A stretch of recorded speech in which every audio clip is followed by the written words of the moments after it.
Hello again, SLS1101 students. Welcome back, and let's have a look at your first assignment of Module 2. I have our class pulled up here on my left-hand screen. We're going to go into Module 2 for the first time this semester.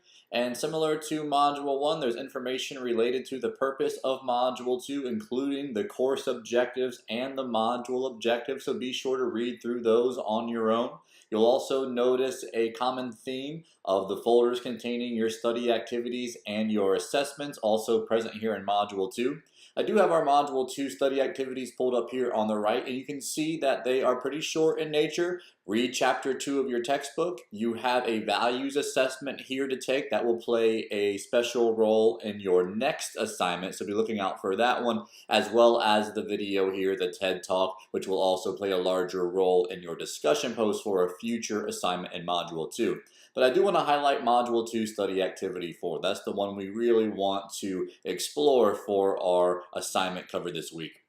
Let's scroll on down. Module 2 Study Activity 4, it's a time tracking chart. What you can do is print this document out and you can record how you spend your time over the period of 7 days. And this is going to make a whole lot more sense once you see what our weekly assignment is. It's called the time tracking activity. So please use this chart to track your time whenever you're not in front of the computer.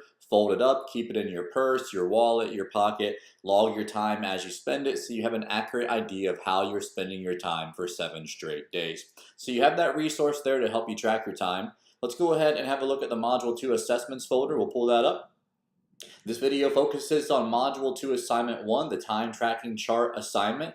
There's a file here that you're going to download and populate over the course of 7 days to save and submit for the weekly assignment. We'll look at that in just one moment, but be sure you take heed of this top warning. Attention.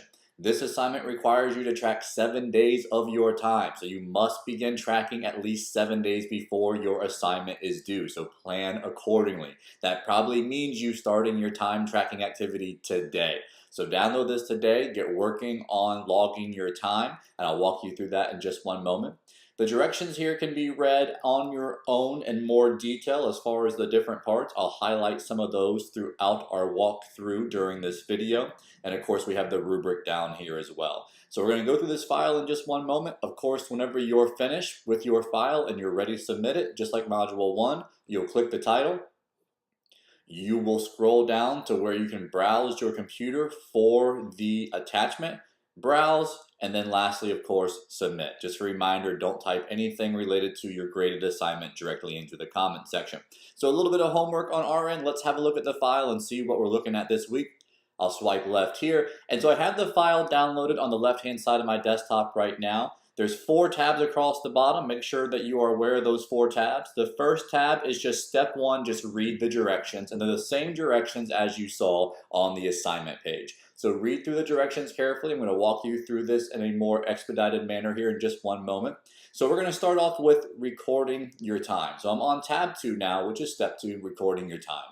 You can see that you have 7 blank days here in front of you. Be sure to replace these with the day of the week and the date of the month that you are tracking these 7 straight days. And all you're going to do inside of these items here are just log how you're spending your time. You're going to want to be specific here. We are going to use codes for how we spent our time on a future step. We'll see that in one moment, whereas, for example, H might mean homework and S might mean sleep and things along those lines. But for this step here, you want to write out specifically what it was you were doing. So when in doubt, let's have a look at our rubric on the right-hand side here. We are on part 2. And the only way to lose credit on part 2 is student tracks time for some of the required days, or the time tracked is not specific or not realistic, meaning it was inconsistent. So long as you have your 7 full days of activities here, it's accurate with how you spent your time, and it is specific. You're going to get full credit for part 2. So be sure to give that one ample time, and that will populate those 7 straight days. So once you have populated your 7 straight days, you're going to move on to step 3. And you're going to input your information into kind of a time log journal.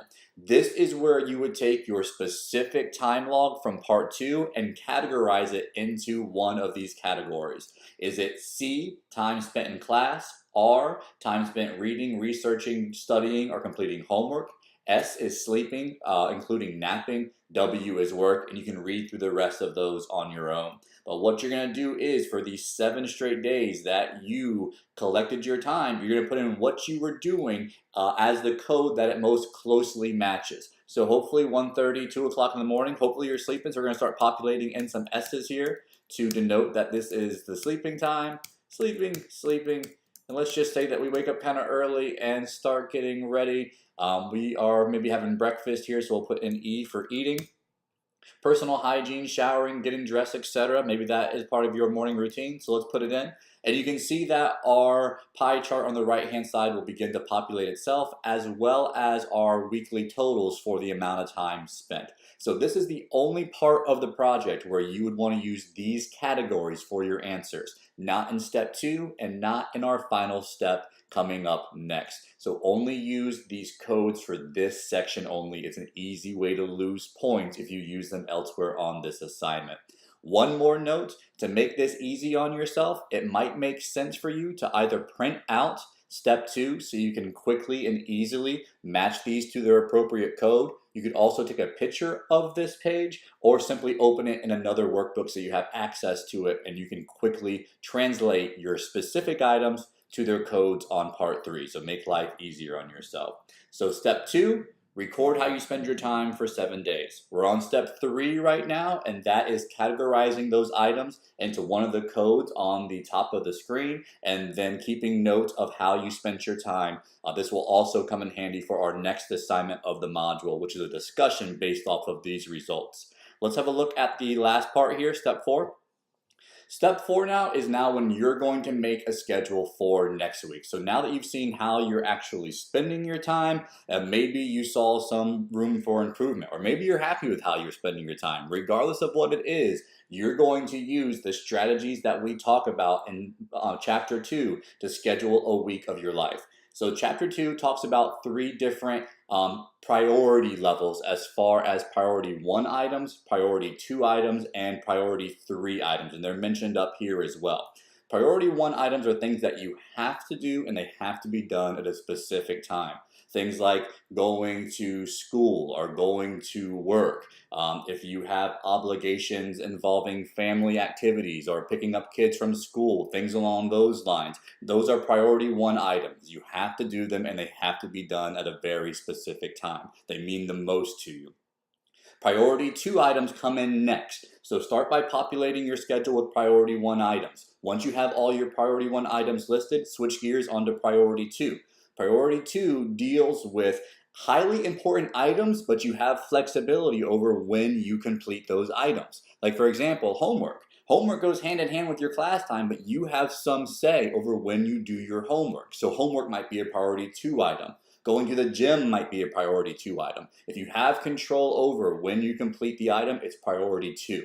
Lastly, we're going to fill in priority 3 items at the end. Priority 3 are everything else that's left over. It's those low reward items, the things that fill in the rest of our days that don't have high importance and they have flexibility over when you complete them. Save those items for last, and then be sure that you color code your items using the instructions from above to accurately represent your priority levels for the week to come on your schedule. So those are the 3 parts. Let's have one more look at our rubric from part 3 here, dealing with coding in our items onto our bar graph or our pie chart. Students complete the table and pie chart with some errors or inconsistencies. So long as you got the information in there, you're going to get full credit. Only way to lose credit is to have missing areas or to be inconsistent.